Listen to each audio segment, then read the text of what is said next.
Bismillahirrahmanirrahim. La tadnami sapa Rasulillah sallallahu alaihi wasallam. Summa ila arwahi arba'in wa li ashabihi min al-anbiya wal mursalin wal malaikati.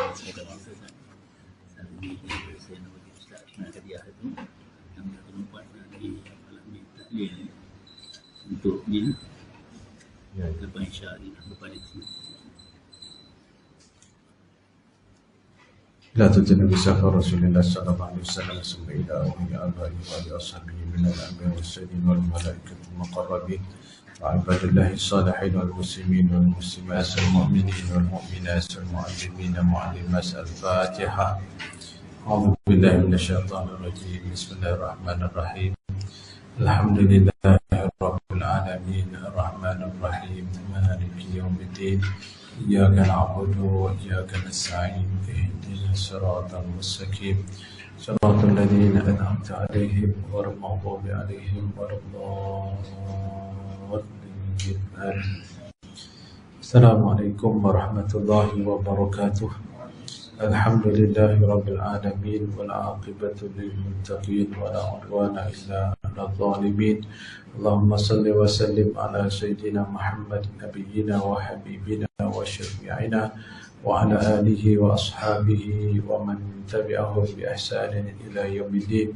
سبحانك لا علم لنا إلا ما علمتنا إنك أنت العليم الحكيم. اللهم يا مقلب القلوب ثبت قلوبنا وأقوالنا وأفعالنا على دينك وعلى طاعتك وعلى ملة نبيك وحبيبك محمد صلى الله عليه وسلم. لا إله إلا أنت سبحانك إنا كنا من الظالمين. اللهم اهدنا إلى صراطك المستقيم صراط الذين أنعمت عليهم من النبيين والصديقين والشهداء والصالحين. اللهم نور قلوبنا بنور هدايتك كما نورت أرضا بنور شمسك أبدا أبدا برحمتك يا أرحم الراحمين. اللهم فقهنا في الدين وعلمنا التأويل واهدنا إلى صراطك المستقيم. رب اشرح لي صدري ويسر لي أمري واحلل عقدة من لساني يفقه قولي. رب يسر ولا تعسر وبتمم بخير. أما بعد، إن شاء الله kita mulai dari izin Imam Nawawi. أعوذ بالله من الشيطان الرجيم. بسم الله الرحمن الرحيم. بسم الله الله أكبر. أقول على نفسي وعلى ديني وعلى أهلي وعلى أولادي وعلى مالي وعلى أصحابي وعلى أديانهم وعلى أموالهم ألفا لا حول ولا قوة إلا بالله العلي العظيم. بسم الله الله أكبر الله أكبر. أقول على نفسي وعلى ديني وعلى أهلي وعلى أولادي وعلى مالي وعلى أصحابي وعلى أديانهم وعلى أموالهم ألف ألف لا حول ولا قوة إلا بالله العلي العظيم. بسم الله الله أكبر الله أكبر الله أكبر. أقول على نفسي وعلى ديني وعلى أهلي وعلى أولادي وعلى مالي وعلى أصحابي وعلى أديانهم وعلى أموالهم ألف ألف ألف لا حول ولا قوة إلا بالله العلي العظيم. بسم الله وبالله ومن الله وإلى الله وعلى الله وفي الله ولا حول ولا قوة إلا بالله العلي العظيم. بسم الله على ديني وعلى نفسي. بسم الله على مالي وعلى أهلي وعلى أولادي وعلى أصحابي. بسم الله على كل شيء أعطانيه ربي. بسم الله رب السماوات السبع رب الأراضين السبع رب العرش العظيم. بسم الله الذي لا يضر مع اسمه شيء في الأرض ولا في السماء وهو السميع العليم. بسم الله الذي لا يضر مع اسمه شيء في الأرض ولا في السماء وهو السميع العليم. بسم الله الذي لا يضر مع اسمه شيء في الأرض ولا في السماء وهو السميع العليم. بسم الله خير الأسماء وفي الأرض وفي السماء. بسم الله أفتتح وبه أختتم. الله الله الله الله ربي لا أشرك به أحدا. الله الله الله الله لا إله إلا هو.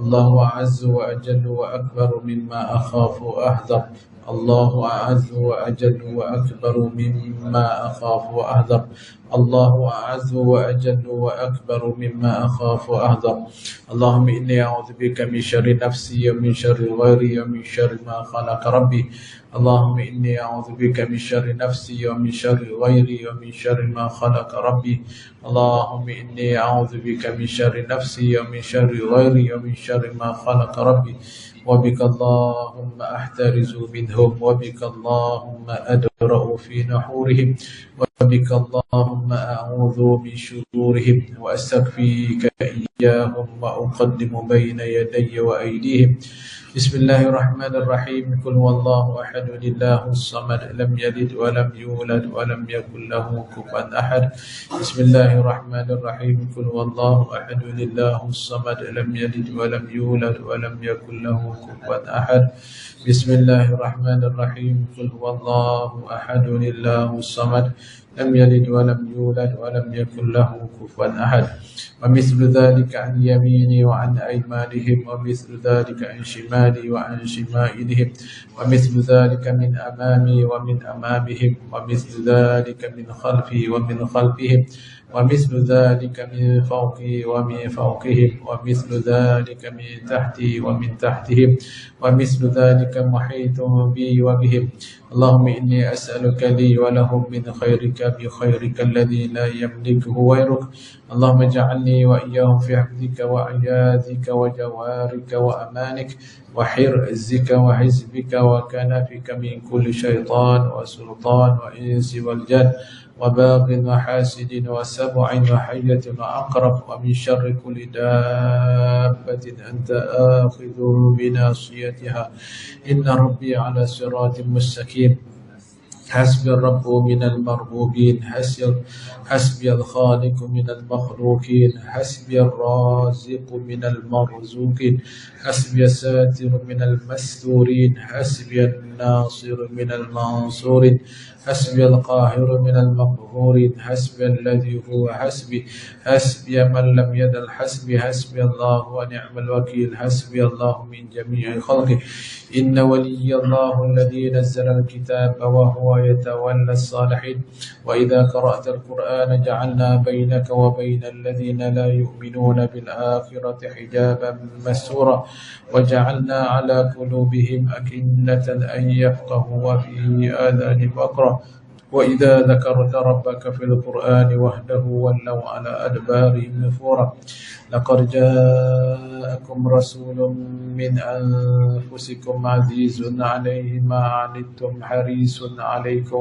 بالمؤمنين رؤوف رحيم فإن تولوا فقل حسبي الله لا إله إلا هو عليه توكلت وهو رب العرش العظيم لقد جاءكم رسول من أنفسكم عزيز عليه ما عنتم حريص عليكم بالمؤمنين رؤوف رحيم فإن تولوا فقل حسبي الله لا إله إلا هو عليه توكلت وهو رب العرش العظيم لقد جاءكم رسول من أنفسكم عزيز عليه ما عنتم حريص عليكم بالمؤمنين رؤوف رحيم فإن تولوا فقل حسبي الله لا إله إلا هو عليه توكلت وهو رب العرش العظيم لقد جاءكم رسول من أنفسكم عزيز عليه ما عنتم حريص عليكم بالمؤمنين رؤوف رحيم فإن تولوا فقل حسبي الله لا إله إلا هو عليه توكلت وهو رب العرش العظيم لقد جاءكم رسول من أنفسكم عزيز عليه ما عنتم حريص عليكم بالمؤمنين رؤوف رحيم فإن تولوا فقل حسبي الله لا إله إلا هو عليه توكلت وهو رب العرش العظيم لقد جاءكم رسول من أنفسكم عزيز عليه ما عنتم حريص عليكم بالمؤمنين رؤوف رحيم فإن تولوا فقل حسبي الله لا إله إلا إلا هو عليه توكلت وهو رب العرش العظيم لقد جاءكم رسول من أنفسكم عزيز عليه ما عنتم حريص عليكم بالمؤمنين رؤوف رحيم فإن تولوا فقل حسبي الله لا إله إلا هو عليه توكلت وهو رب العرش العظيم ولا حول ولا قوة إلا بالله العلي العظيم وصلى الله على سيدنا محمد وعلى آله وصحبه وسلم.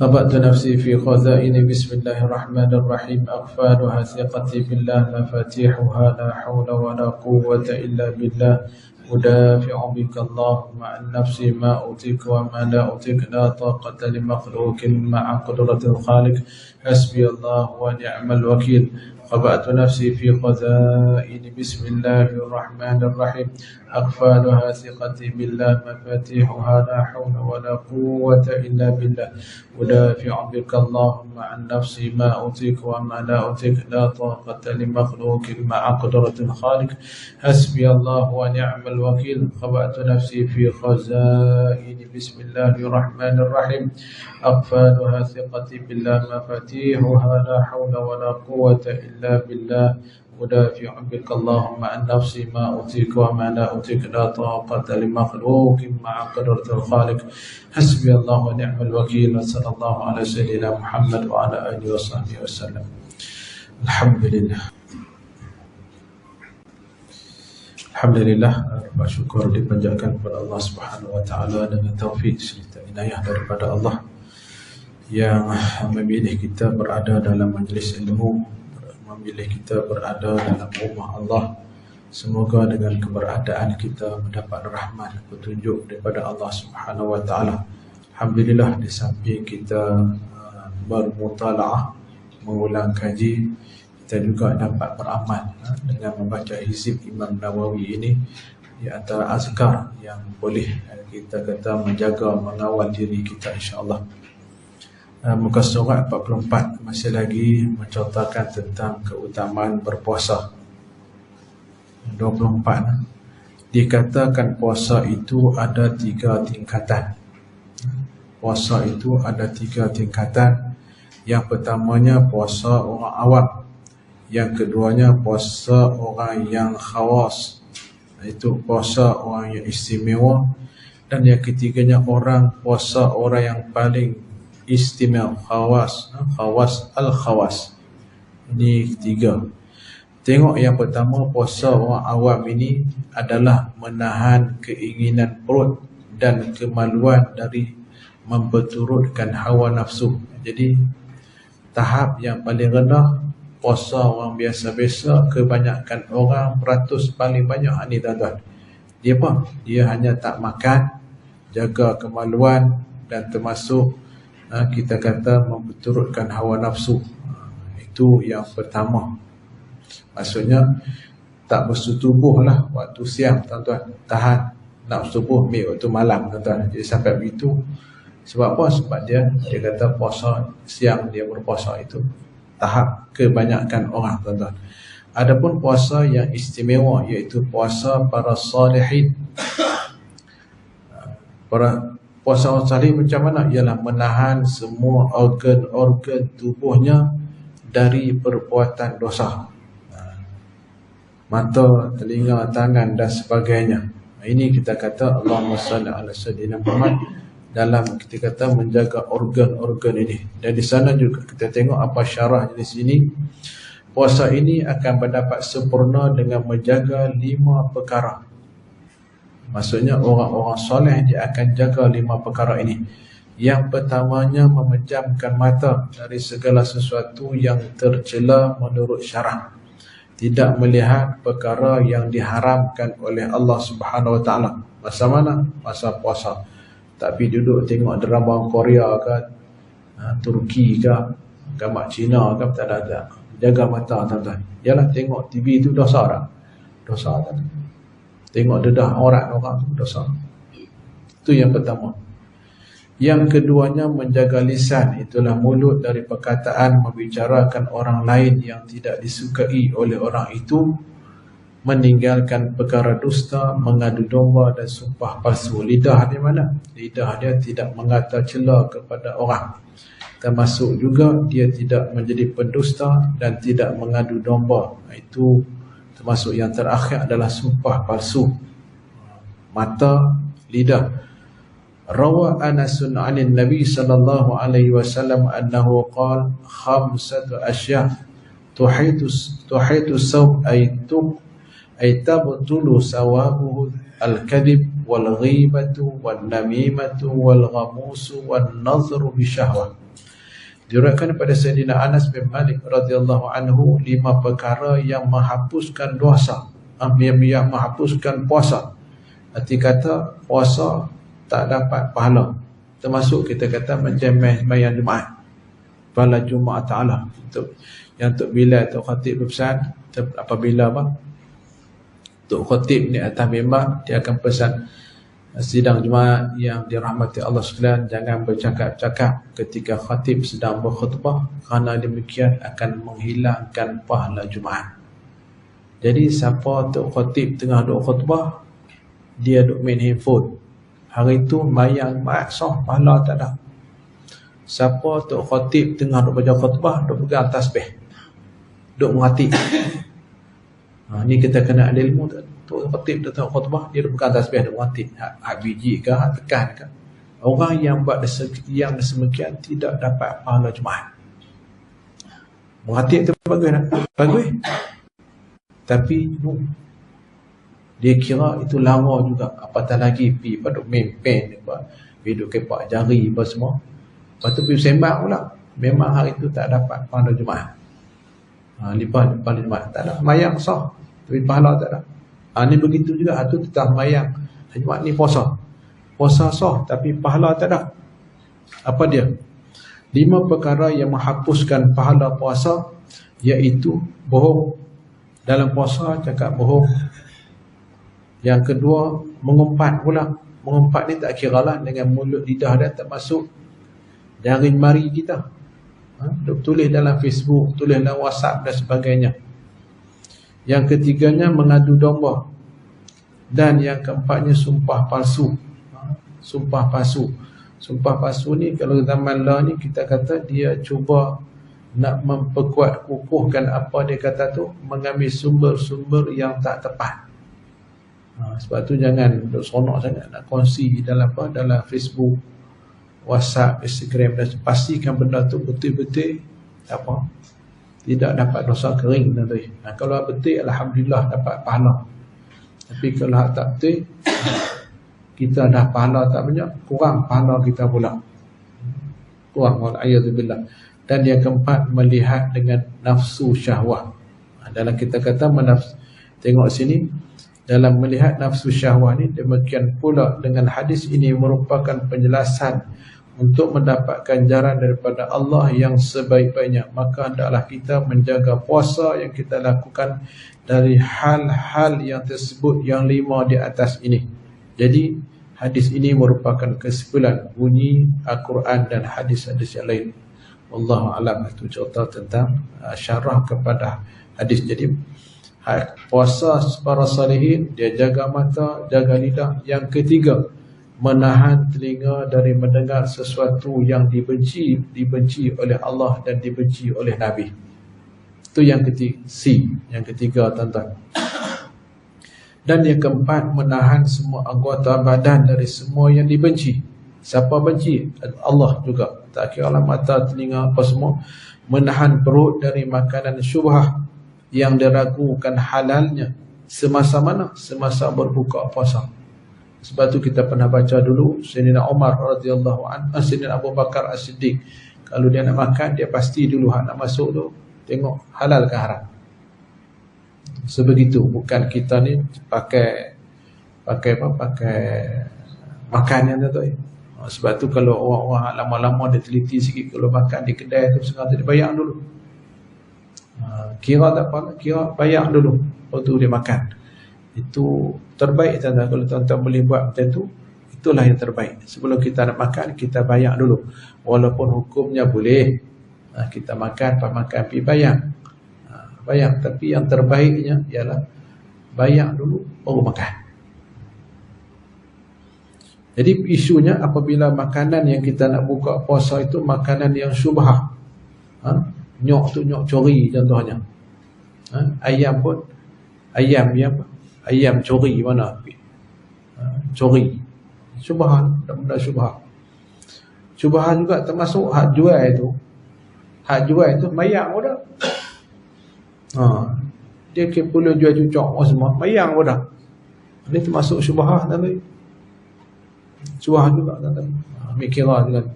Jadi tengok samalah nak beli cucuk bulan Ramadan, tengok hak kenal dulu. Kalau tengok hak orang duk main masjid surau ni dia melega, pergi ikut dia. Kalau hak bulan Ramadan baru timbul jengai ke, hati-hati tuan-tuan. Pastikan kita duk puasa dah sepanjang hari tuan-tuan. Main nak buka, pergi ambil apa benda tak elok. Sangat-sangat rugi tuan-tuan. Kerana tidak ada gunanya kalau berpuasa meninggalkan makanan yang halal, lalu berbuka dengan makanan yang diharamkan oleh Allah. Maka ibaratnya seseorang yang menghancurkan sebuah kota hanya untuk membangunkan sebuah gedung. Tak apa bagus jugalah. Kalau kita hancurkan satu tempat, macam kita kata Dewan Kuala Nerang lah, hancur tu masa buat dulu dah belanja dah tuan-tuan. Lepas tu pergi hancur, tu pergi buat pula atas tu. Kalau pergi cari tapak lain, hak tu boleh pakai, hak satu lagi pun boleh pakai tuan-tuan. Jadi sebab itulah kalau kita hari ni dipanggil perancang, perancang pembangunan tuan-tuan. Jangan nak buat tu patut pakai, maknanya balik modal. Balik modal. Kalau kita kata dalam kaitan kerajaan tu dia lupus kira. Jadi supaya begitu juga kita dalam sektor pembangunan binaan kekal ini kena buat kajian betul-betul. Termasuk ke rumah kita tak kira lah ni buat ketuk, buat kena duit, ketuk pula kena duit. Jadi begitulah umpama bagi orang yang berpuasa. Pulalah puasa, main tak buka puasa, makan benda yang haram, habis hancur tuan-tuan. Sabdanya Nabi sallallahu alaihi wasallam, kam min sha'imin laysa lahu min siyami illa al-ju' wal 'atash wal 'iyad billah. Berapa banyak orang yang berpuasa hasilnya hanyalah lapar dan dahaga. Sebagaimana buka puasa makanan yang haram. Wal 'iyad billah. Tak kiralah minum bukan makan, kan tak kira tuan-tuan. Seterusnya, yang kelima adalah orang yang berpuasa itu tidak terlalu banyak makan. Sampai mana? Sampai penuh perutnya saat berbuka, walaupun makanan itu halal. Untuk hal itu Nabi sallallahu alaihi wasallam sabda, ma min wi'a'in abghadha ila Allah min batnin mali'in min al-halal. Tiada tempat yang paling dibenci oleh Allah dari perut yang penuh walaupun dengan yang halal. Jadi hadis ni nak menggambarkan kita makan jangan sampai mengening perut. Dia ada ruang sikit, berhenti siap-siap. Maksudnya perut ni boleh masuk lagi 3 kali lipat, boleh padat, hak berhenti 3 tu jangan makan. Biar ada, kita kata ada ruang udara, oksigen sikit dalam perut tu. Itu yang mananya yang terbaik masa kita berbuka puasa. Ini puasa orang-orang, kita kata orang-orang yang salihin, yang jaga 5 perkara ni. Adapun puasa orang-orang yang istimewa, yang paling istimewa adalah menahan hati dari kemahuan rendah, kotor dan pemikiran terhadap duniawi. Tadi zahir anggota mata, telinga, kaki, tangan itu zahir. Tapi puasa yang terbaik jaga hati, wujud riya, takabur, apa semua tu. Kita kata anggota dah terpelihara, sampailah kepada jaga hati tuan-tuan, serta menahan pemikiran-pemikiran yang selain Allah secara keseluruhannya. Hanya ingat pada Allah, bukan ingat benda-benda yang tak sepatutnya. Apabila orang yang teristimewa ini berpuasa kemudian berfikir selain Allah, maka batallah puasanya. Maksudnya tak ada pahala, tak ada puasa, tak ada pahala juga bagi ni. Ni para wali lah tuan-tuan. Para wali dengan sebab depa puasa tu depa kita kata berada di zon yang selamat.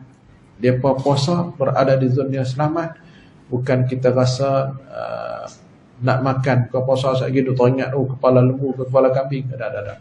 Dia kira apa yang boleh buka puasa sudah. Kalau duk teringat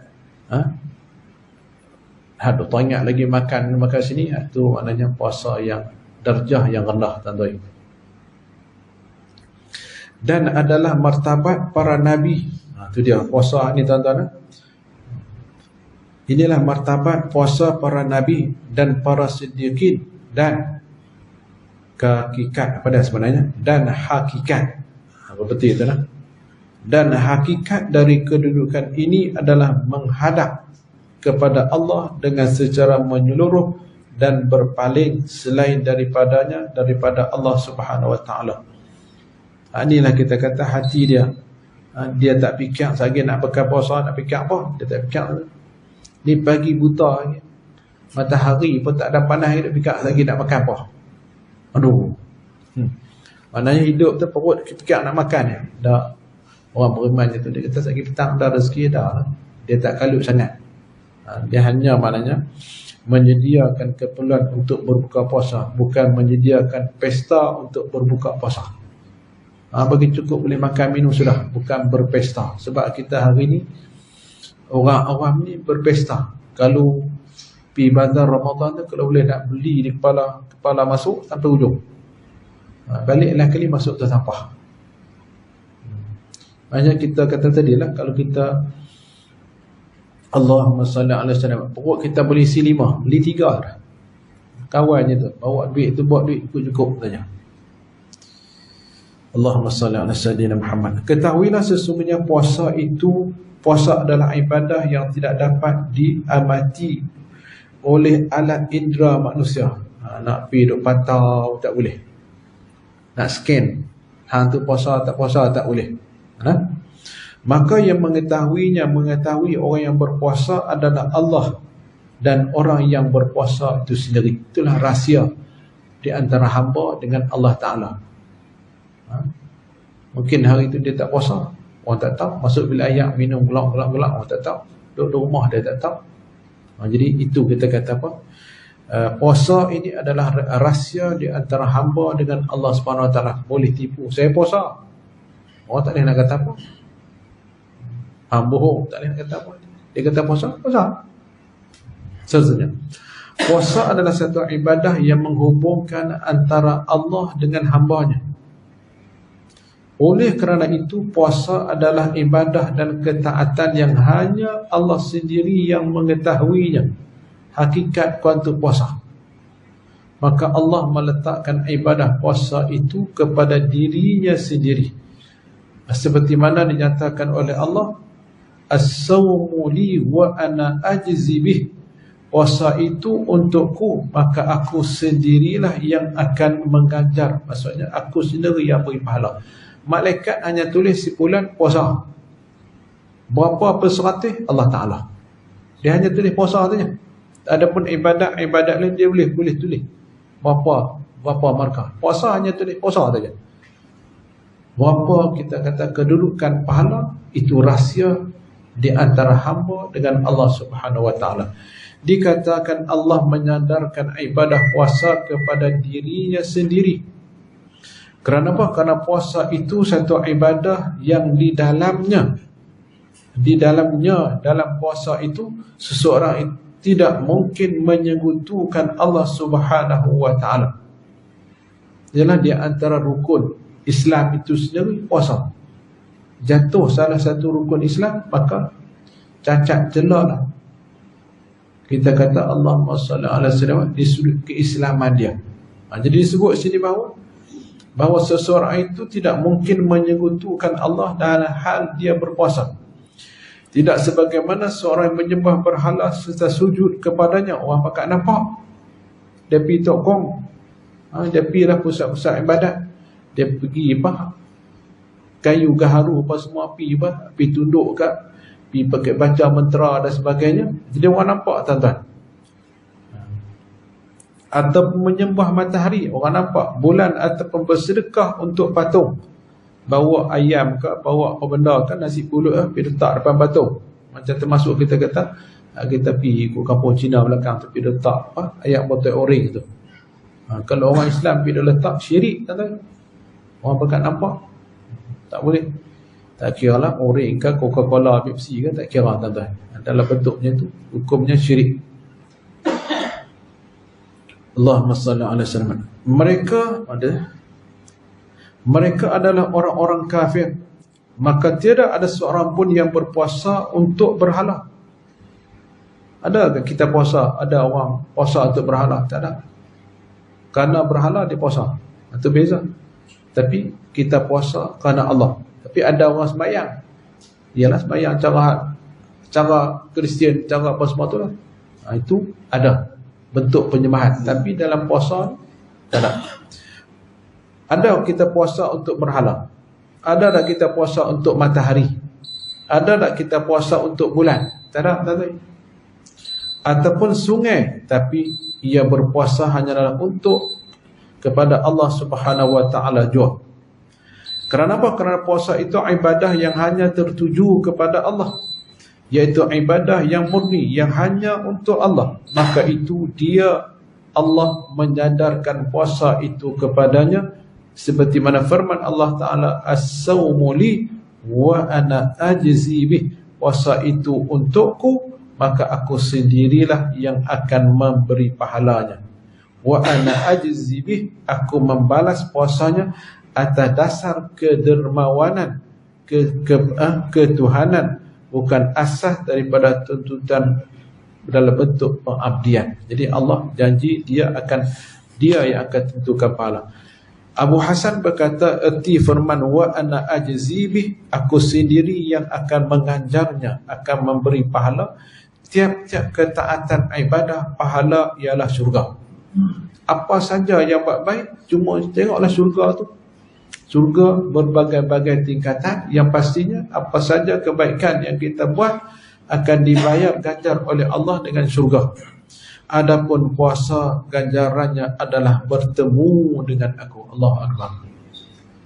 Siapa nak bertemu menghadap Allah Ta'ala pada hari kiamat, boleh. Dan nak ambil pahala puasa tadi. Kita duk kerja ni, macam kita kerja lah, kerja cukup bulan nak ambil gaji. Pergi jumpa tuan, bos bagi gaji.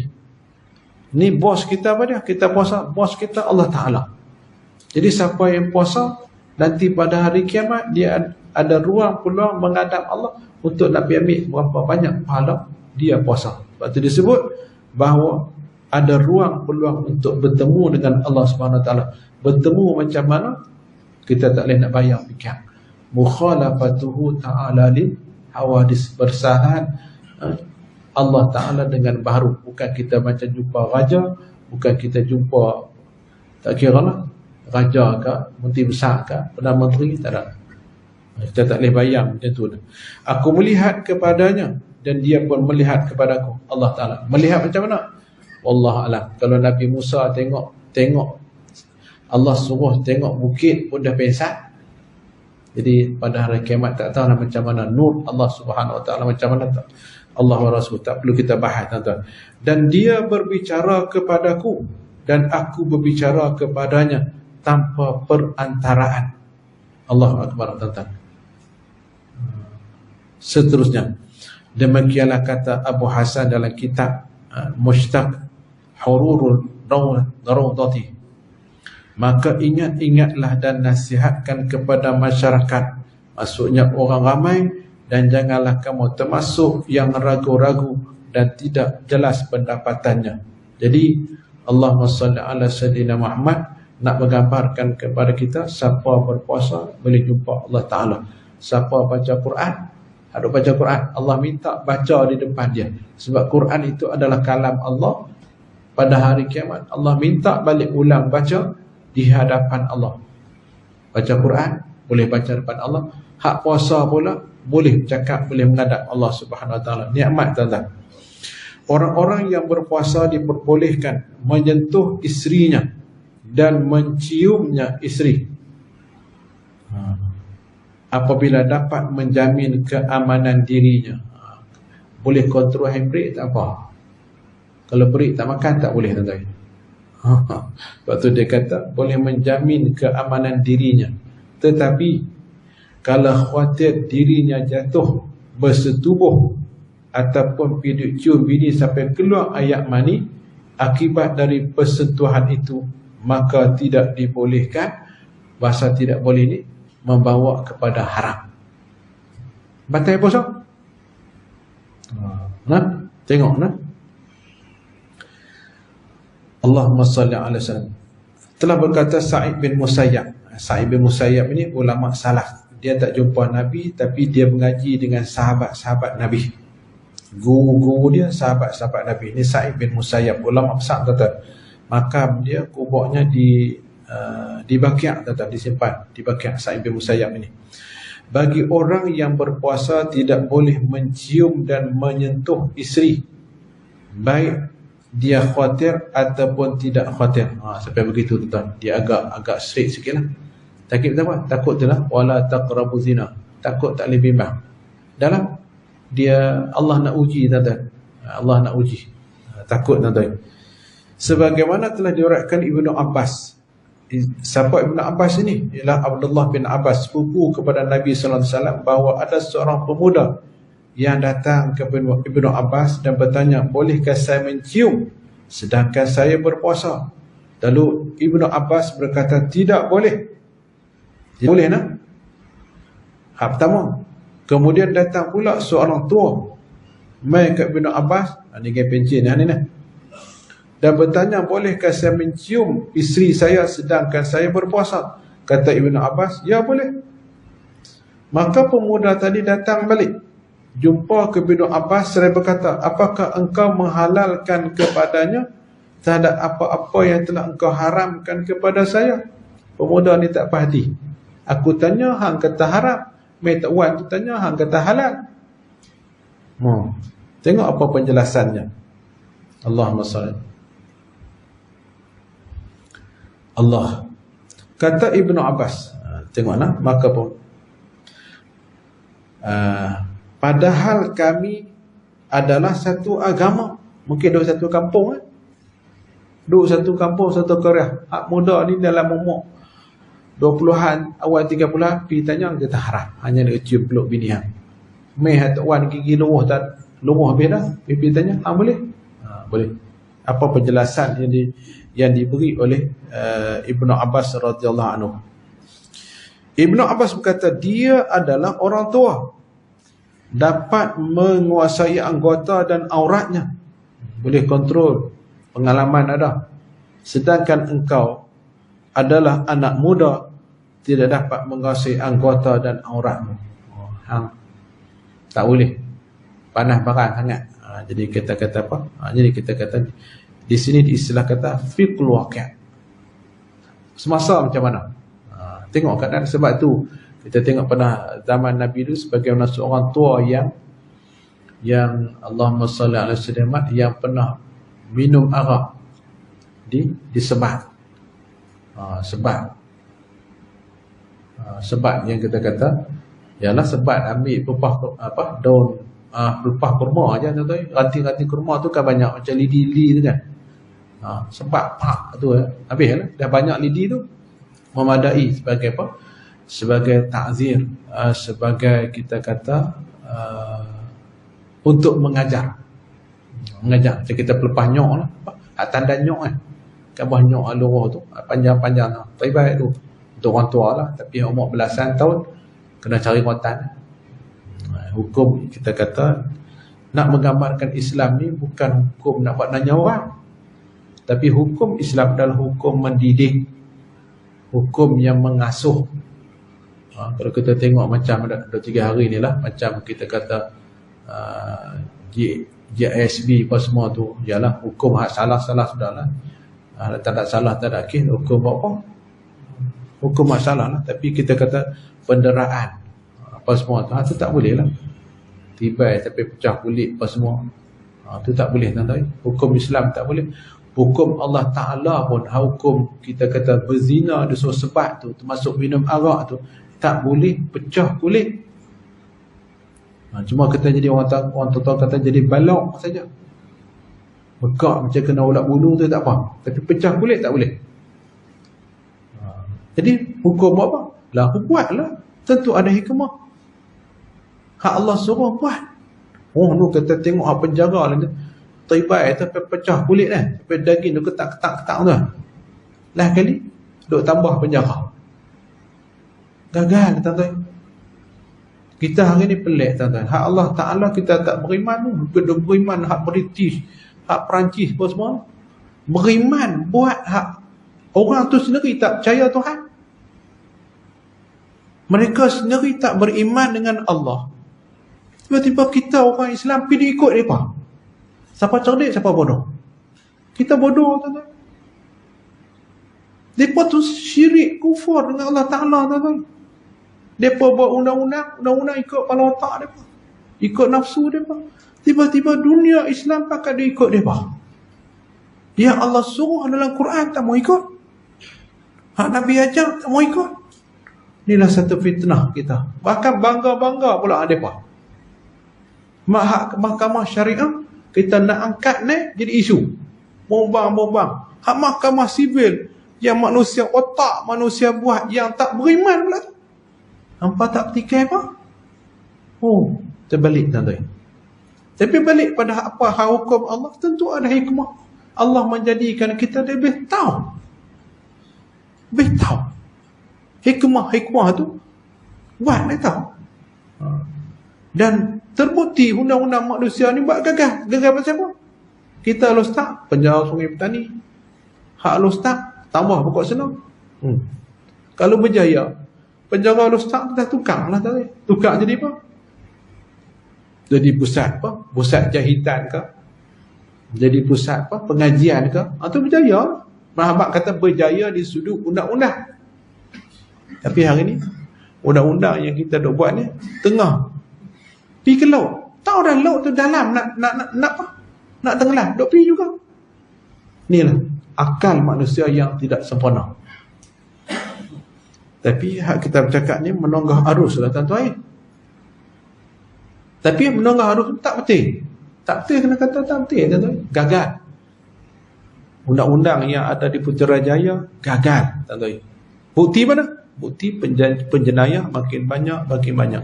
Satu lagi kita kata gagal hari ni. Nabi sebut ar-rashi wa murtashi, yang memberi rasuah dan menerima rasuah wahuma finnar. Kedua-dua masuk neraka. Tapi hari ni undang-undang kita duk tangkap ayat yang terima rasuah. Hak pemberi mana dia? Pemberi mana dia? Islam kata kena tangkap dua-dua. Kalau hak terima dah tentu ada hak bagi. Tapi hari ni kita tak nak dengar hak duk bagi tu. Yang kita duk tengok, yang didakwa, yang diheret, yang disumbat dalam penjara, yang menerima. Apa Islam? Dia kata dia kerat di bawah terus. Kerat di sana. Hak bagi pun kena, hak terima pun kena. Habis sebab itu dalam minum arak lah, dia ke semua. Hang kelang ke, hang tanam pokok kurma ke, hang tolong idang ke, hang tolong jadi driver ke, hang tolong tuang lah potong, semua pahala sama. Dosa sama. Tu maksudnya nak kerat dia ni. Nak kita kata arak ni tak sah dah cari helah ke mana. Haram tu tak haram. Begitu tuan-tuan. Kita di sini kita tengok bagaimana Allahumma salli ala sayyidina Muhammad. Hukum agama ini kita kata hak pemuda tak boleh. Tentu ada hikmah dia. Hak tua boleh. Sebab dia boleh kontrol kawan. Ini satu pendapat. Mai Sa'id bin Musayyab dia ambil apa? Ambil terus. Dia kata tak payah. Tak bulan puasa. Tunggu lepas azan maghrib. Nampak nak peluk datang, tunggu lepas maghrib. Ambil jalan selamat kata dia. Jalan selamat. Pernah berlaku di Mekah kata dia. Tok Wan, Tok Mok 80 kata dia. Kami dalam petugas haji ni, masa tu Datuk Seri Hasan Ahmad, mantan mufti Pulau Pinang kata. Dia jadi ketua Muzakarah Haji. Jadi kami akan berdialog. Memang hukum dia tu lah. Tok Wan. Tapi dapat mak muda. Bawa pergi haji tuan-tuan. Pergi buat haji. Takdir Allah Ta'ala, mereka ni dalam bah macam mana tu terlepas balik ke Mekah. Orang pergi, kita kata apa? Allahumma salli alaihi wasallam, pergi bermalam di Muzdalifah. Mereka kalau bah banyak terlepas balik Mekah. Apa semua duduk di Mekah apa semua ni, akhirnya dah lah, bilik kosong, tak ada siapa. Sepanjang duduk tu, tok bini duduk satu bilik, ni tok lelaki duduk satu bilik. Nak jadi cerita, dapat pasal tuan-tuan. Allah nak uji. Pasal apa? Pasal haji tak sempurna lagi, pergi bersetubuh dah. Kalau damnya seekor unta tuan-tuan. Dam haji tu pula betul. Tak pasal tuan-tuan. Allah Akbar. Ni berlaku sungguh tuan-tuan. Berlaku sungguh. Tok Wan umur 80 lah. Cuma mak tu muda lagi sikit lah, dalam 40-an gitu. Allah nak uji tuan-tuan. Nak uji. Memang di sana tu cemburu cukup tinggi tuan-tuan. Cemburu lah. Duduk sini pun tak peduli hangku pun. Tapi di sana tu, Allah lah uji dalam ibadah haji tu. Balik sini. Dikatakan yang dimaksudkan puasa adalah menekan musuh Allah. Tekan musuh Allah, nafsu kita lah. Jangan nak bagi nafsu tu panggung kepala, sebab syaitan telah diikat pada bulan Ramadan. Kita berhadapan dengan nafsu kita. Sesungguhnya alat syaitan adalah nafsu. Nafsu yang ada pada diri kita. Nafsu syaitan itu ada pada diri kita, tuan-tuan. Dan syahwah dapat menjadi kuat dengan sebab makan minum, apatah lagi makan perkara-perkara yang diharamkan Allah. Lagi-lagilah nafsu tu. Maka dengan puasa itu dapat berjaya menekan musuh Allah, itulah syaitan, dan mengalahkan nafsu syahwat. Itu semua dengan merendahkan nafsu dan dengan sedikitnya makan. Nak bagi lemah nafsu, jangan makan banyak. Tak mau makan banyak, puasa. Dalam macam hari ni, orang dok ambil vitamin macam-macam. Ada pelik juga. Kadang-kadang nak bagi kurus badan, pergi ambil vitamin. Lah puasa lah. Puasa. Vitamin tu belum tentu lagi. Kadang-kadang macam orang nak pergi kulit putih kan. Lah kali macam jadi Michael Jackson tu. Asal hitam nak jadi putih, lah kali jadi merana, tuan-tuan. Sengsara. Jadi kadang-kadang orang ini nak bagi kurus. Dia duk ambil macam-macam ubat, ambil apa semua. Nah, jalan penyelesaian paling besar, puasa. Puasa ni di sudut kesihatan, bahkan di sudut nafsu pun tak mampu menikah. Nabi suruh puasa. Duit dan belanja tak ada. Puasa. Dengan puasa itu boleh menjaga, menghalang. Oleh kerana itu telah diriwayatkan ketika disyariatkan ataupun diperintahkannya berpuasa, bahawa sesungguhnya Allah telah menciptakan akal dalam kepala otak kita. Dan Allah berfirman kepada akal, menghadaplah engkau. Akal pun menghadap. Dan Allah berfirman lagi, berbaliklah engkau. Akal pun berbalik. Allah kata, pusing depan, pusing belakang, ikut akal ni. Kemudian Allah berfirman, siapakah engkau? Allah berfirman, siapa engkau dan siapa aku? Akal menjawab, engkau adalah Tuhanku, aku adalah hambamu yang dhaif lagi lemah. Ini akal. Adapun sebaliknya, maka Allah berfirman, wahai akal, tidak aku ciptakan makhluk yang lebih mulia melainkan engkau. Kita ni beza, kita manusia, syariat, akal. Gila lebih tuan-tuan.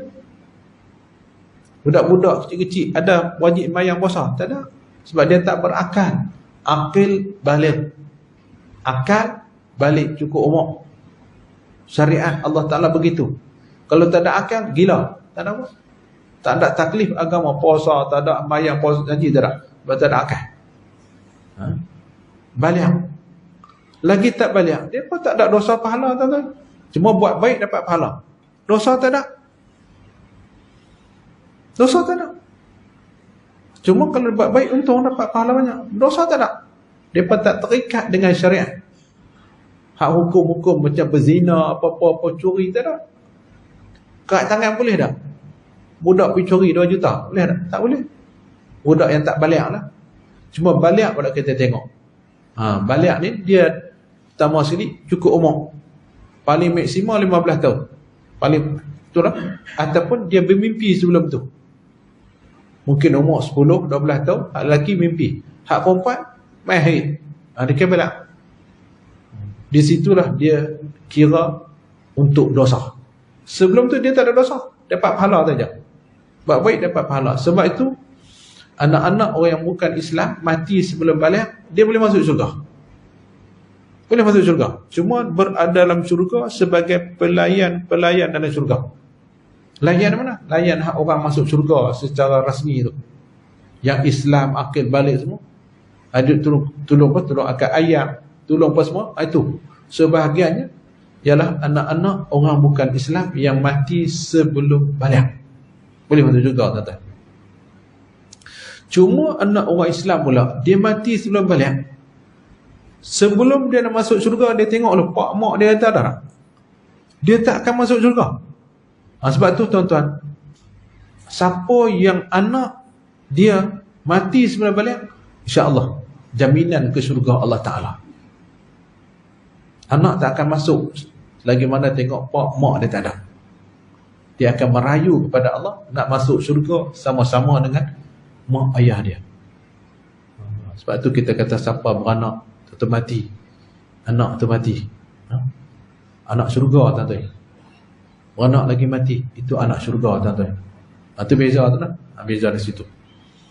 Jadi akal lah. Aku ceritakan makhluk yang mulia dengan sebab akal, bukan sebab tangan kaki, tuan-tuan. Kalau kita tengok di sebelah Eropah, yang tangan tak ada, kaki tak ada, jutawan. Sebab apa? Akal.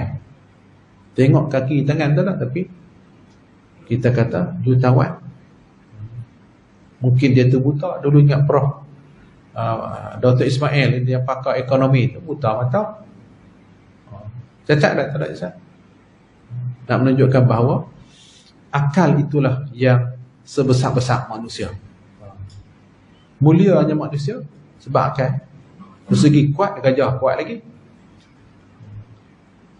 Kalau lari pantas, binatang lari kuat lagi. Tapi akal manusia itulah seterusnya.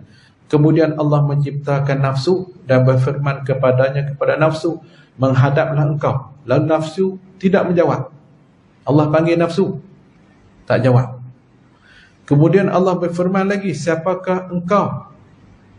Siapa aku? Allah tanya. Nafsu menjawab, aku adalah aku dan engkau adalah engkau. Tu dia punya kurajang. Nafsu ni, aku adalah aku. Engkau adalah engkau. Tak ada hubung kait aku dengan hang. Tu dia punya something nafsu. Maka Allah menyiksanya. Siksa apa? Pasal kufur dia. Dengan dihumbankan dalam neraka jahim selama 100 tahun. Itu dia, tuan-tuan. Nafsu tadi ni. Kemudian mengeluarkan nafsu daripada neraka setelah 100 tahun, tuan-tuan. Maka Allah berfirman, siapakah engkau dan siapakah aku? Nafsu menjawab seperti semula. Tak serik lagi. Dah masuk 100 tahun, masuk lagi 100 tahun dalam neraka. Kemudian Allah menempatnya ke dalam neraka ju'. Selama mana? Selama 100 tahun lagi. Seolah macam 300 tahun dah. Hak pertama 100, hak kedua 100, 300. Maka Allah bertanya kepadanya, kepada nafsu, dan dia nafsu mengakui bahawa dia adalah hamba Allah. Masuk akal 4 baru mengaku. Teruk dah, lonyang dah tak larat, baru mengaku. Mengaku mana? Allah adalah Tuhan. Dan dengan sebab-sebab ini Allah mewajibkan kita berpuasa untuk melemahkan nafsu kita. Seterusnya banyak lagi lah. Plan nak pergi habis bab ni. Dikatakan bahawa diwajibkan puasa selama sebulan, 30 hari. Ada kisahnya. Ialah sewaktu Nabi Adam alaihi salam makan buah pokok khuldi di dalam syurga Allah.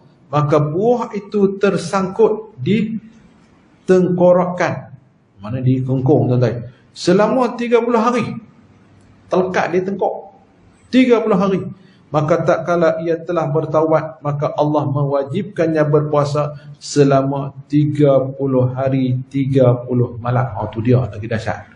Kita puasa siang aja, ni siang malam kena puasa 30 hari. Mati tak? Tak mati pun, boleh hidup. Itu kuasa Allah Ta'ala. Syariat Nabi Adam teruk, puasa 30 hari siang malam.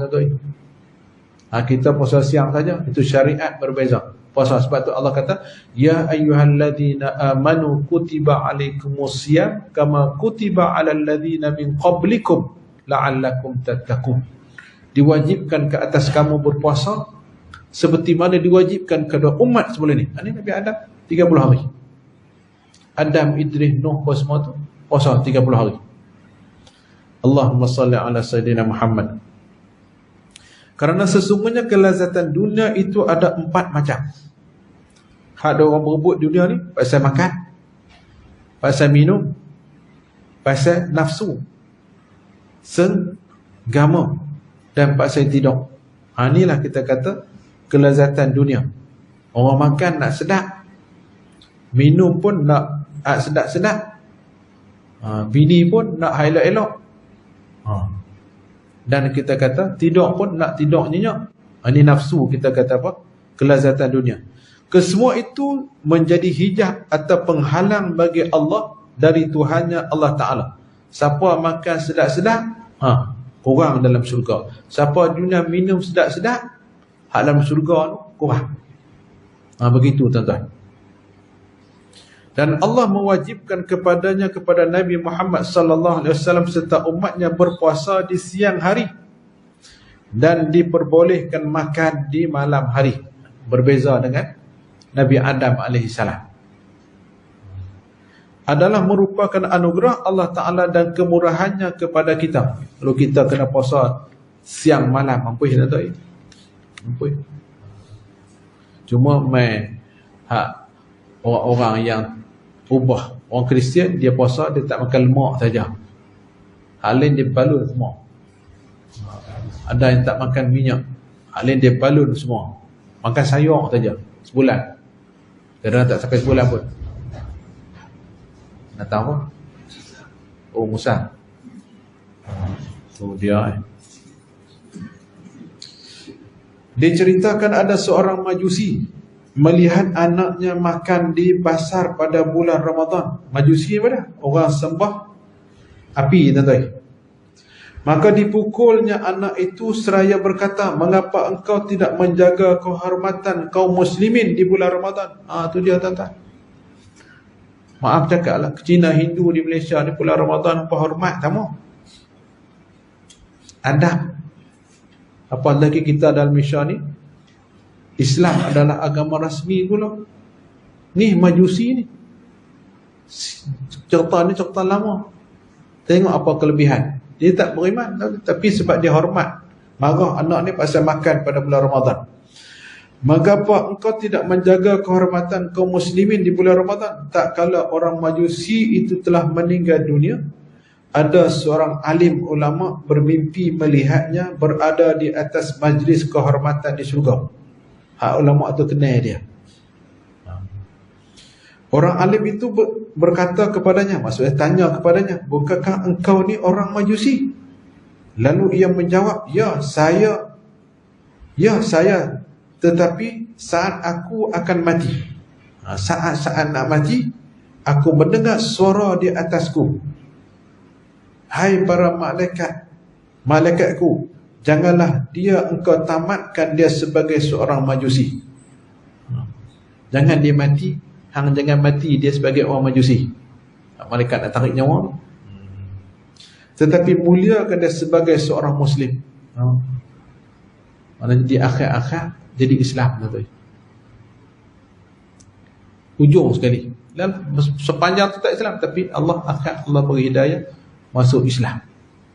Kita ni takut Islam di ujung jadi menjalin. Na'udzubillah, tak sebab kita doa tu lah. Allahumma tawaffani wa anta radin anni. Ya Allah, matilah aku dalam kau redha. Tu Nabi Yusuf berdoa, tawaffani muslima wa alhiqni bis-salihin. Matilah aku sebagai seorang Islam dan bersama-sama duduklah aku bersama-sama dengan orang soleh. Tu doa Nabi Yusuf alaihissalam, tuan-tuan. Sebab dia telah menghormati bulan Ramadan. Kerana dia hormat Ramadan, itulah dia akhir hayat dia diberi ruang mati sebagai seorang Islam. Allah. Cerita ini sebagai isyarat bahawa orang Majusi tak kala memuliakan bulan Ramadan dapat anugerah keimanan. Hadiah, tuan-tuan. Jadi kita buat macam mana? Jadi kita hari ni kalau kita kerajaan, buat aturan. Apa orang bukan Islam, apa nak makan, makan tempat yang tertutup. Jangan dah buka restoran macam jual cucuk pisang tu, makan pasang kursi. Padahal pasal bulan Ramadan. Untuk restoran apa, kita kata ahli majlis buat syarat. Apa nak makan, makan dalam kedai, bukan duk layuk depan orang. Terbaiknya apa buat? Kalau mampu tak makan, tak payah makan. Ada sebab penyebab kita ada tengok saudara-saudara baru yang memeluk Islam tu, dia mengaji sekolah Melayu. Tengok kawan-kawan pakat puasa, dia pun puasa. Maaf cakap lah, Menteri Hala ni mengaji mana tahu? Yang suruh buka kantin bulan puasa tu. Aduh, berpuluh-puluh tahun tak pernah pun kita kata apa, orang buka kantin bulan puasa.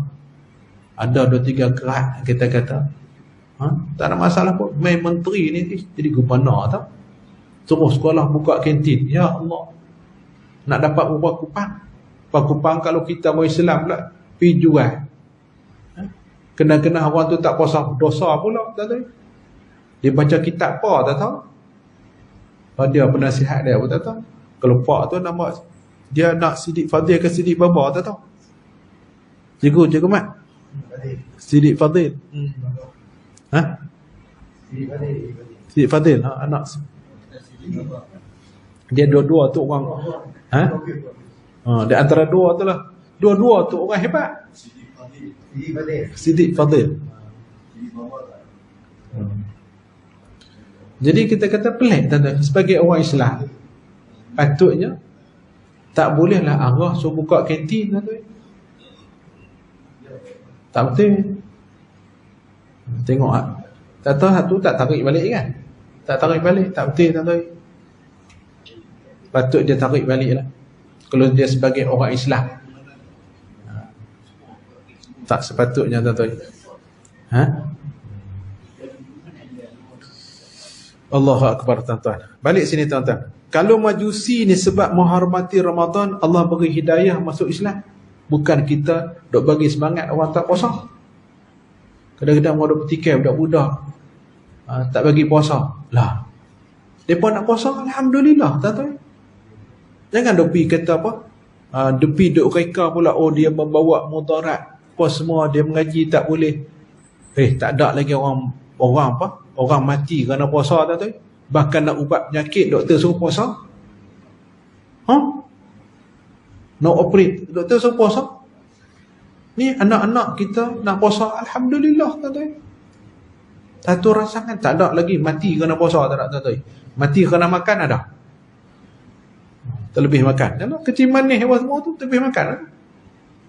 Kolesterol tinggi pasal terlebih makan semua tu. Balik sini, tuan-tuan.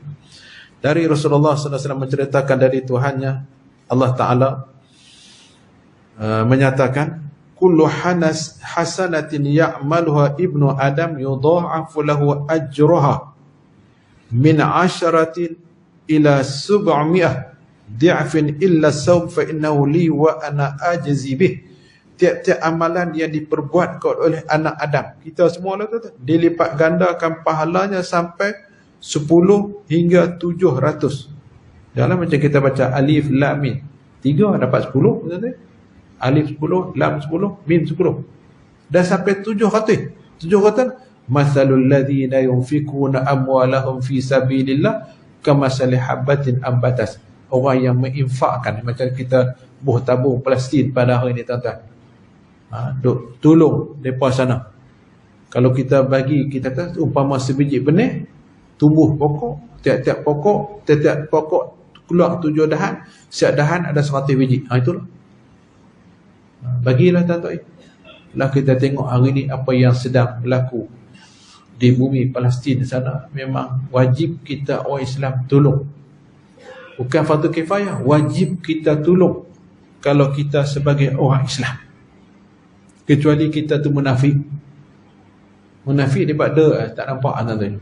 Orang Islam wajib tolong saudara kita di bumi Palestin, dan wajib tolong kita, menjadi satu kefarduan kepada kita untuk membebaskan Masjidil Aqsa daripada dikuasai oleh puak-puak Yahudi. Dahsyat tuan-tuan, peperangan ni dah setahun lebih tuan-tuan. Dulu mereka perang dengan Mesir ya, minggu selesai, Lebanon selesai, tapi dengan Gaza ini sampai lah mereka tak boleh isyihar. Tapi nak hampak kata puak-puak munafik Mossad ni berada di mana-mana. Kita tengok Hanif kena, Ismail Hanif kena di Iran. Hasan Nasrullah bertembak di Batam. Tahu tu pasal apa? Pasal puak-puak ni lah. Dan tak mustahil juga tuan-tuan, di Palestin ni kena ni pun, kita kata Yahya ni pun, sebab apa? Tuan-tuan pelik tak? Mahmud Abbas, tak ada siapa kacau dia. Presiden, kita kata Presiden Palestin lah. Siapa ada kacau dia? Tak ada siapa, tak ada apa. Aman sentosa. Tak ada apa. Dan tebing barat tu, Israel masuk, keluar masuk, tak ada apa. Dia duduk kacau ni di sebelah Gaza. Tak tahu kot, nak kata munafik boleh kata apa. Dan termasuk kita kata mungkin Ismail, Yahya ni pun, hak munafik Arab ni lah, yang dapat upah. Dia beritahu ni Yahya duduk sekian tempat, lokasi dan sebagainya. Ni sebab tu Allah sebut innal munafiqina fid darqil asfali minan nar. Kita kata munafik ni orang yang pemberi maklumat. Dia tak bukan orang Kristian, bukan orang Israel, tapi orang Arab ni yang ada kerjasama. Macam kita dululah jatuh kerajaan Melaka pasal munafik Melayu. Tu saja tuan-tuan. Pak Portugis ke kuat mana pun, British ke kuat mana pun, pasti pasal munafik Melayu. Dan itu akan berada. Terus ada tuan-tuan. Kalau zaman Nabi pun ada. Pergi perang dengan Nabi munafik ni. Zaman kita ni berkenyah tuan-tuan, lagi banyak munafik. Nak kenal munafik, Nabi sebut 3. Cakap bohong, janji tak tepati, beri amanah, cah amanah. Munafik. Tak kata siapa bercakap bohong, munafik. Beri amanah, tak tunai amanah, janji tak tepati, munafik. Wal'ayazubillah. Balik sini. Tiap-tiap amalan dibuat oleh Nabi anak Adam dilipat gandakan pahala daripada 10 sampai 700, kecuali puasa. Kerana puasa itu untuk aku dan aku sendirilah yang akan mengganjarkan, beri pahala. Allah. Saya kata tadi lah, malaikat tulis puasa, berapa banyak? Allah. Allah Akbar tuan-tuan. Para ulama berbeza pendapat dalam firman Allah Ta'ala, as-sawmu li wa ana ajzi bih. Puasa itu untuk aku dan aku sendiri yang mengganjarkannya, kerana sesungguhnya semua amal adalah kerana Allah dan Dia sendiri yang akan mengganjar, akan memberi pahala. Pendapat itu, puasa itu tidak ada di dalamnya riak. Amalan yang diperlihatkan kepada orang lain. Riak apa dia? Mayang nak habaq kat orang, baca Quran nak habaq kat orang, sedekah nak habaq kat orang. Benda tu baik, tapi itu riak. Sebagaimana ibadah-ibadah lainnya. Dan riak itu, ini adalah sebagai salah satu sifat anak Adam. Ada pada kita semua. Dia perasan, nak tunjuk ke orang. Yang kedua, seterusnya, puasa adalah ibadah di dalam hati. Yang demikian itu kerana semua amalan tentu dengan gerak. Haji, musim, jalan sana sini, mayang kita begitu. Kecuali puasa yang hanya merupakan niat yang tersembunyi dari manusia lain. Yang kedua, dengan wa ana ajzi bih ini, maksudnya aku sendirilah yang mengajarkannya, sesungguhnya yang mengetahui kadar pahalanya serta kelipatannya adalah Allah. Malaikat tak boleh tulis. Adapun ibadah lain kadang-kadang oleh sementara orang dapat diketahui, pakat tengok mayang apa semua, pakat tengok. Ini kita tahu. Dalam kita tak tahu kalau orang tu tak abang. Contohnya kita kata pahala besar. Orang main rumah, kita puasa. Main tetamu, raih. Buka. Jangan apa? Sila makan. Dah 5 tahun, 10 tahun tak jumpa. Saya puasa, jam kau tu. Raih dia. Buka puasa. Dan tak abang besok kata kita buka puasa. Cuba masa makan tu baca doa buka puasa tu. Puasa sunat lah. Hak fardu kena abang. Fardu ni qada lah tuan-tuan. Qada ni keadaan qada Ramadan termasuk qada ni yang kifarat. Kifarat tuan-tuan. Seterusnya, as-sawmu li wa ana jazibi, puasa itu untukku dan aku sendiri yang mengganjarkannya, bermakna bahawa puasa itu adalah ibadah yang paling disukai oleh Allah Subhanahu Wa Taala. Siapa nak bagi Allah suka dia? Puasa tu. Puasa. Yang keempat, penjadaran ibadah puasa kepada Allah ialah bersifat untuk menundukkan kepada kedudukan yang terhormat dan berlipat ganda pahalanya sebab puasa. Seperti kata Baitullah. Baitullah, rumah Allah. Tapi puasa macam mana? Bersifat untuk mendudukkannya kepada kedudukan yang terhormat. Macam kata Kaabah tu Baitullah. Puasa ini adalah orang yang berdekatan dengan Allah. Sesungguhnya tidak memerlukan makanan dan nafsu syahwah lain adalah termasuk sifat-sifat Tuhan. Sebab apa? Allah makan pun tak, minum pun tak, nafsu pun tak ada. Jadi dengan kita duk kawal kita tadi ni,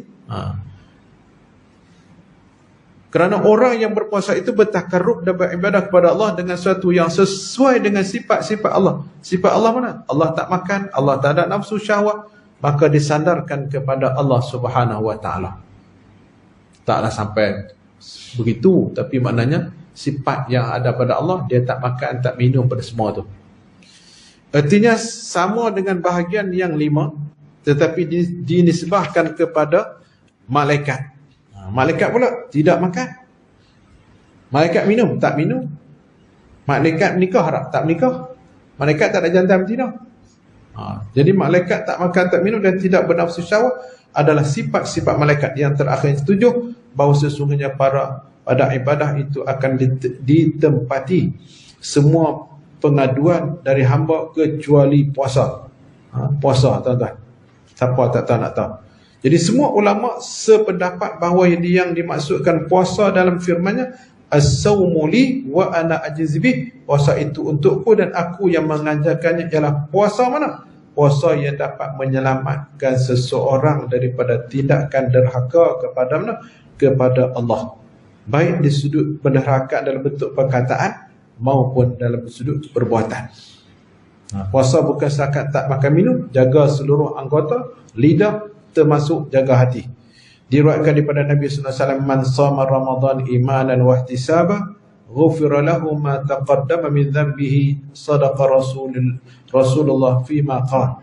Barang siapa berpuasa di bulan Ramadan dengan penuh keimanan dan ikhlas kepada Allah, maka diampuni segala dosa-dosanya yang telah benar Rasulullah dalam perkataannya. Selalu sadaqa Rasulullah ni, selalu kata sadaqallahul azim.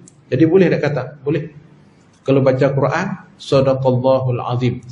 Mai baca hadis, sadaqa Rasulullah sallallahu alaihi wasallam. Boleh? Tak ada salah apa. Tapi orang boleh kata bid'ah tadi. Boleh kata bid'ah. Lepas ni kita tengok keutamaan ilmu, tuan-tuan. Wallahu a'lam. Ya.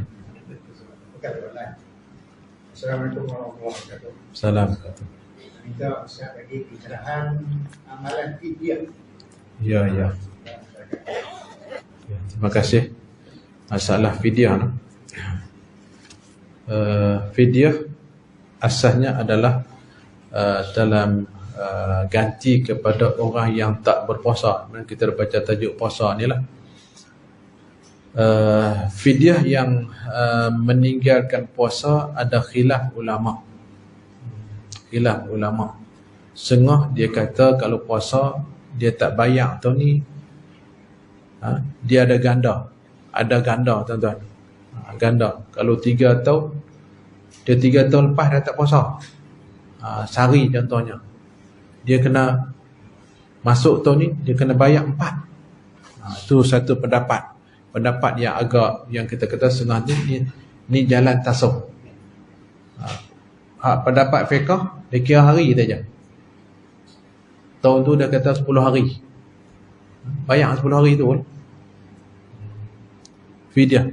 Tapi kalau kita ni Allah beri rezeki lebih, kalau ada tunggakan, ambillah jalan yang kita kata apa? Hak tunggak tu lah tu.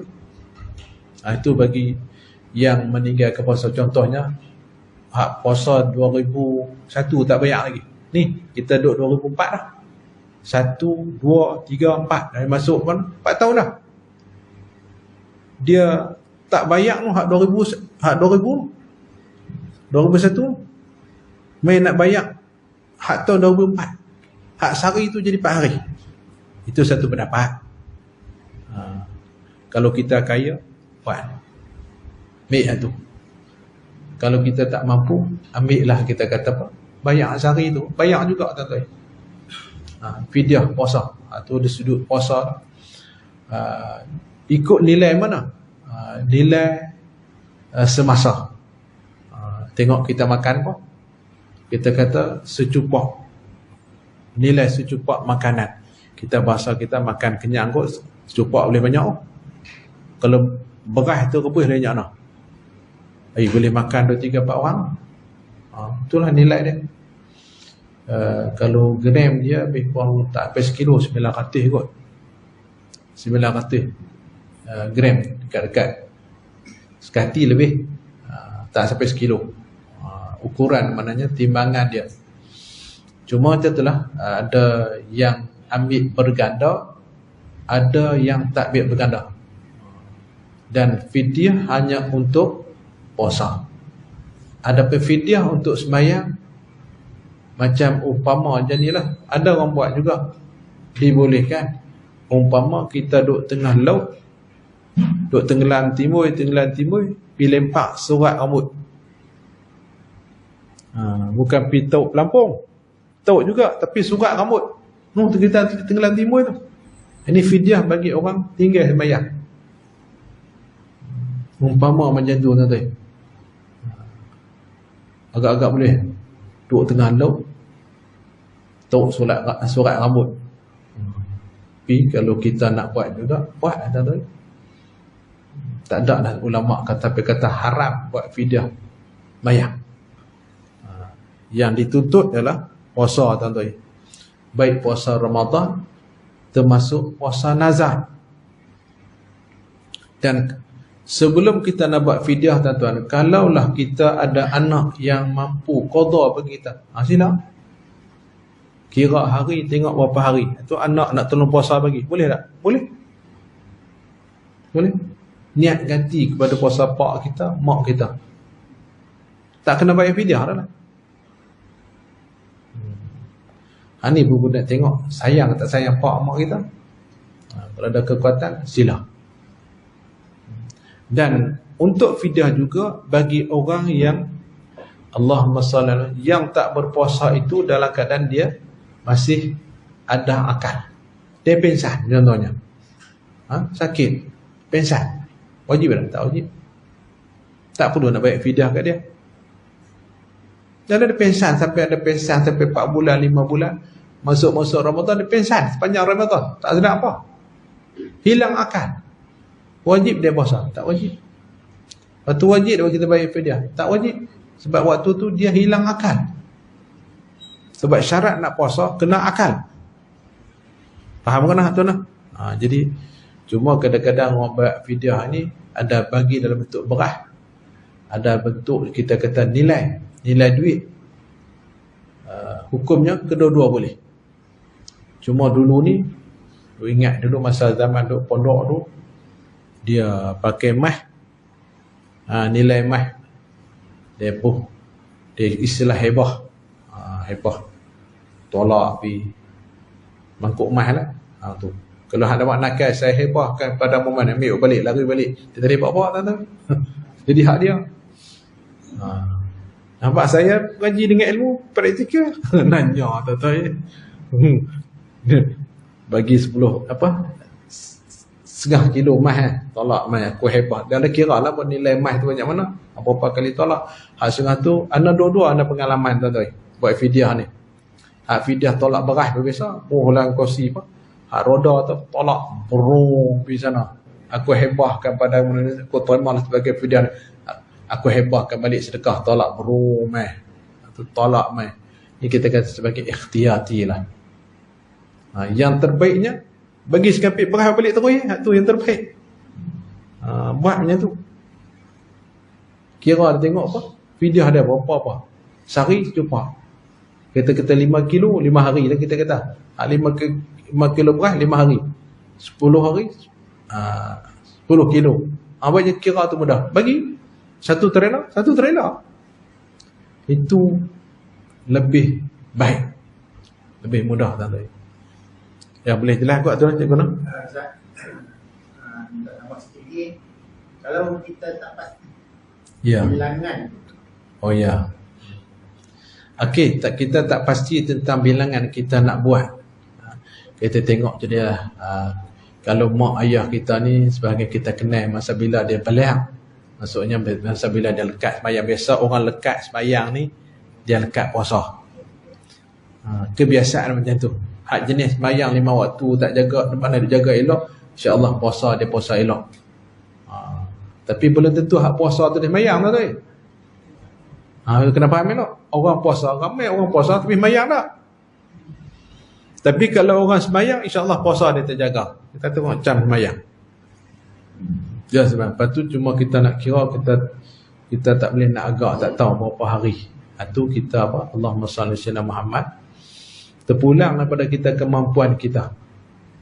Asas hukum syarak dikira daripada mana? Umur balik. Balik tu tak kira lah umur 11 ke 15. Kira tengok. Takkan tak puasa cukup kot. Tak puasa langsung. Kot kita kata zaman dulu ni kita teruk 20 tahun tak payah pelekok. Kira daripada 15 sampai 20 tu 5 tahun. Cuma nak sampai ada ujung-ujung pula. Usia dah lanjut dah 80. Contohnya dah tak larat. Kita tengok sejak bila dia tak larat. Jadi anak kena peka lah. Bilangan hari tu. Bilangan hari tu anak kena peka. Jadi kita nak bayar lebih. Boleh. Tak ada masalah apa. Kita duk agak tengok duit banyak bayar lebih. Hak lebih tu jadi sedekah untuk mak ayah. Jadi sedekah balik. Tak rugi pun tuan-tuan. Yang kita takut bimbang hak kurang. Itu saja. Hak kurang kau tu jenuh berjawab dalam kubur. Kita pakat faraid dah harta dah habis. Pakat makan kenyang perut borai. Mak dalam kubur, pak dalam kubur makan tak habis. Wala a'udzubillah tuan-tuan. Jadi hukum boleh dah. Bayar lebih, hak lebih tu jadi sedekah. Tak ada masalah apa tuan-tuan. Tempoh kan. Tempoh pelaksanaan tu. Yes, perlu kita kata kalau orang tua-tua dulu ni terbaiknya sebelum mayat turun dalam kubur. Itu yang terbaik. Kalau si mati itulah sebelum mayat nak turun dalam kubur tu selesai itu dulu. Atas kemampuan selesai. Fidyah sebelum mayat turun dalam kubur. Lepas tu dah turun dalam kubur buat. Tolong buat bagi. Itu saja. Tapi terbaik sebelum mayat turun dalam kubur.